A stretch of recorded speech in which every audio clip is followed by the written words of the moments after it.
Igbo dị samu na salachi gareno na akwụkwọ akụkọ nketa Furaidee ahịa eke abalị 14 nke ọnwa abụọ afọ 2025.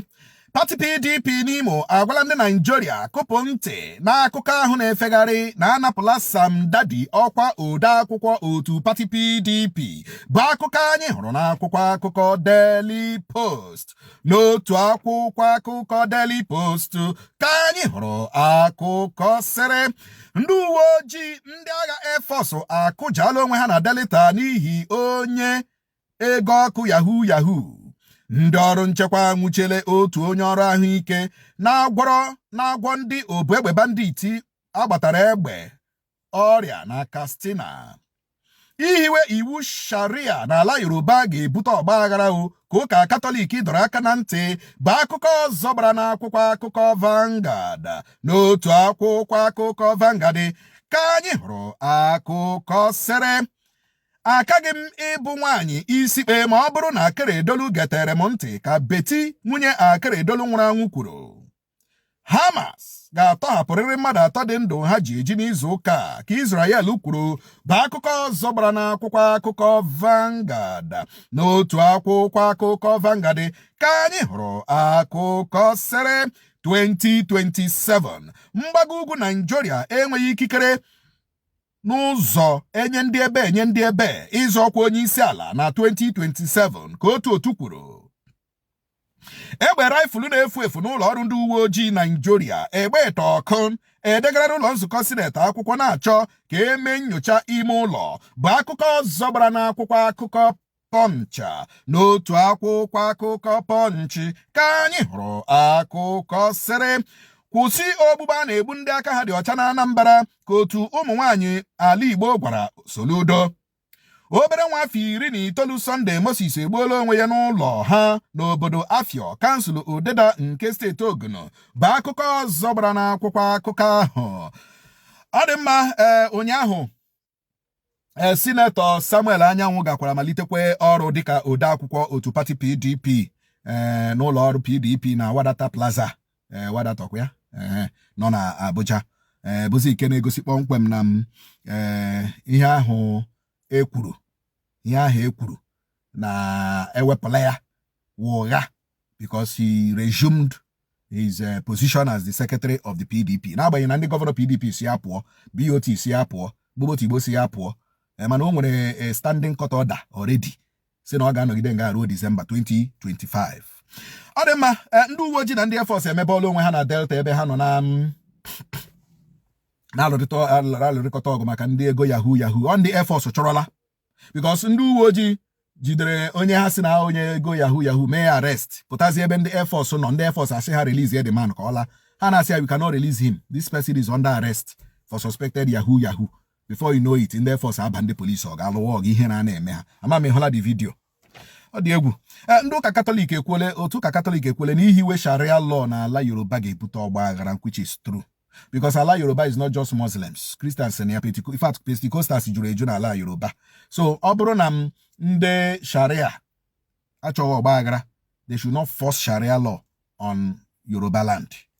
Ọ dị mma, Israel ekwuole kpọmkwem na Hamas ga-atọhapụrịrị mmadụ 3 eji bụ ndị ha sị na a ga-atọhapụrịrị na mkpuchi izu ụka anụ anyị nọ n'ime, na ọ bụ na ha eme ihe dịka Trump siri kwuo na a ga-agbakwa gbuo. Mgbago ugwu Naịjirịa enweghị ikikere na ụdị enye ndị ya moral justification esi na ha ga-achị Naịjirịa na 2027 because achịgbule. So they should allow the South to take over and complete their tenure. Egbe raịfụlụ na-efu efu n'ụlọ ọrụ ndị uwe ojii egbetakwumarịọla ụlọ nzukọ omeiwu sineti shi biko shi emekwela ihe a public hearing or public investigation, shi mee ya indoor investigation. Ụnahụ n'ebe mere nke mbụ. Ndị agha ọrụ Air Force ahụ bara ndị uwe ojii ọgụ na Delta ka a nwụchiri ugbu a na-ekpe ha ikpe ka ụlọ ọrụ agha elu Naịjirịa kwuru bụ akụkọ anyị hụrụ n'akwụkwọ akụkọ Nigerian Tribune. N'otu akwụkwọ akụkọ Nigerian Tribune ka anyị hụrụ akụkọ sịrị Shehu Sani akụsola CBN n'ego tinyere n'ịdọrọ ego n'igwe ATM. ọkụ agbajala ụlọ elu okpukpe asaa na Lagos laa n'iyi ngwongwo ọnụ ego ya karịrị puku nde bụ akụkọ ọzọ gbara n'akwụkwọ akụkọ Nigerian Tribune na akwụkwọ akụkọ The Nation ka anyị hụrụ akụkọ sịrị ezinụlọ 21 egburu ndị ha na Iva Valley Enugwu n'abalị 18 nke ọnwa Nọvemba 1949 bụ ndị ọrụ coal miners agbaala ọchịchị etiti mba Britain Commonwealth akwụkwọ n'ụlọ ikpe na-achọ ka akwụọ ha ego ite aka n'obi. Ụchụ gbagbukwa unu ka Ribadu kusuru mba Canada dịka Canada jụrụ inye ndị isi agha Nigeria akwụkwọ visa ịbata obodo ahụ bụ akụkọ ọzọ gbara n'akwụkwọ akụkọ The Nation na akwụkwọ akụkọ Dosode ka anyị hụrụ akụkọ sịrị ụlọ nzukọ omeiwu etiti akwadola atụmatụ mkpata na mmefu bọjetị afọ 2025. Ọchịchị Ayedetiwa enweghị ebe o zowere isi ka Betty Akeredolu kwuru bụ akụkọ ọzọ gbara n'akwụkwọ akụkọ ahụ n'otu akwụkwọ akụkọ Dosode ka anyị hụrụ akụkọ sịrị nkwụsị akwụsịrị Nwabara ịbụ onye PDP dị ire ka PDP steeti Abia kwuru. Ndị ọrụ nche agaghị echekwa nwa onye ọbụla ka DSS kwuru bụ akụkọ ọzọ gbara n'akwụkwọ akụkọ ahụ. Ọ dị mma, DSS ekwuola ya na ndị ọrụ nche agaghị echekwanwu everybody. That is why the community are being called upon to provide security for themselves. We keep saying it. Police cannot protect everyone. DSS cannot protect everyone. The military cannot protect everyone. That is why we keep saying, let every community have vigilante group made up of the sons and daughters of that society or that community. Obu ishi outside the main port in the security that will come here and kill our people and go. So community name will be vigilante.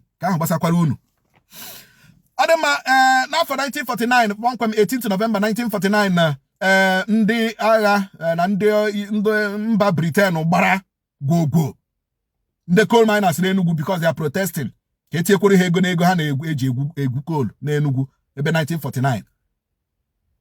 The colonial masters in Britain agbaja ha. So the families, the 21 family members of ndị agha egburu na 1949, they have come out now to seek compensation. And they are right. And it is their right to seek compensation.